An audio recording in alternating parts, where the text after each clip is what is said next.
ಮುರುಡೇಶ್ವರದಲ್ಲಿ ಪ್ರವಾಸಕ್ಕೆಂದು ಬಂದಿದ್ದ ವಿದ್ಯಾರ್ಥಿಯೋರ್ವ ಸಮುದ್ರದ ಅಲೆಗೆ ಸಿಲುಕಿ ಸಾವನ್ನಪ್ಪಿದ ದಾರುಣ ಘಟನೆ ಭಾನುವಾರ ನಡೆದಿದೆ.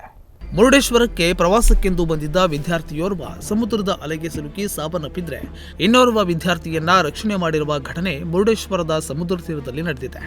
ಗೌತಮ್ ಕೆವಿ ಮೃತ ವಿದ್ಯಾರ್ಥಿಯಾಗಿದ್ದು ಬೆಂಗಳೂರು ಮೂಲದ ನಿವಾಸಿಯಾಗಿದ್ದಾನೆ ಎಂದು ತಿಳಿದು ಬಂದಿದೆ. ಧನುಷ್ ಡಿ ರಕ್ಷಣೆಗೆ ಒಳಗಾದ ವಿದ್ಯಾರ್ಥಿಯಾಗಿದ್ದು ಈತನು ಕೂಡ ಬೆಂಗಳೂರು ನಿವಾಸಿಯಾಗಿದ್ದಾನೆ.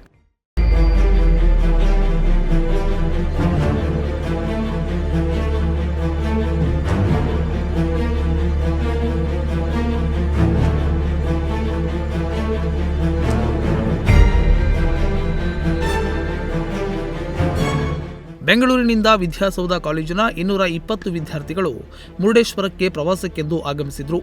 ಈ ವೇಳೆ ಇಬ್ಬರು ವಿದ್ಯಾರ್ಥಿಗಳು ಸಮುದ್ರದ ಆಳದಲ್ಲಿ ಈಜಲು ತೆರಳಿದ್ದು ಅಲೆಯ ಹೊಡೆತಕ್ಕೆ ಗೌತಮ್ ನೀರಿನಲ್ಲಿ ಮುಳುಗಿದ್ದಾನೆ. ಇನ್ನೊಬ್ಬ ವಿದ್ಯಾರ್ಥಿ ಧನುಷ್ನನ್ನ ನೋಡಿದ ಲೈಫ್ ಗಾರ್ಡ್ ಹಾಗೂ ಪೊಲೀಸರು ಓಷಿಯನ್ ಅಡ್ವೆಂಚರ್ಸ್ನವರು 3 ಬೋಟುಗಳನ್ನು ಕೊಂಡೊಯ್ದು ರಕ್ಷಣೆ ಮಾಡಿದ್ದಾರೆ. ಆದರೆ ಗೌತಮ್ ಕೂಡ ಈಜಲು ಬಂದಿರುವ ಬಗ್ಗೆ ಧನುಷ್ ಮಾಹಿತಿ ನೀಡಿರಲಿಲ್ಲ.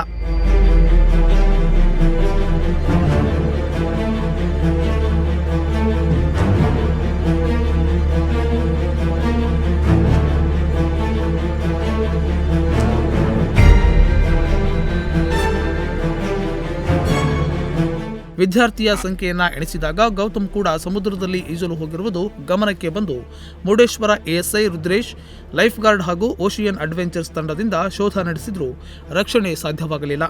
ಆದರೂ ಈ ತಂಡ ಶವವನ್ನು ಹೊರತೆಗೆದಿದ್ದು ಘಟನೆ ಸಂಬಂಧ ಮುರುಡೇಶ್ವರ ಠಾಣೆಯಲ್ಲಿ ಪ್ರಕರಣ ದಾಖಲಾಗಿದೆ.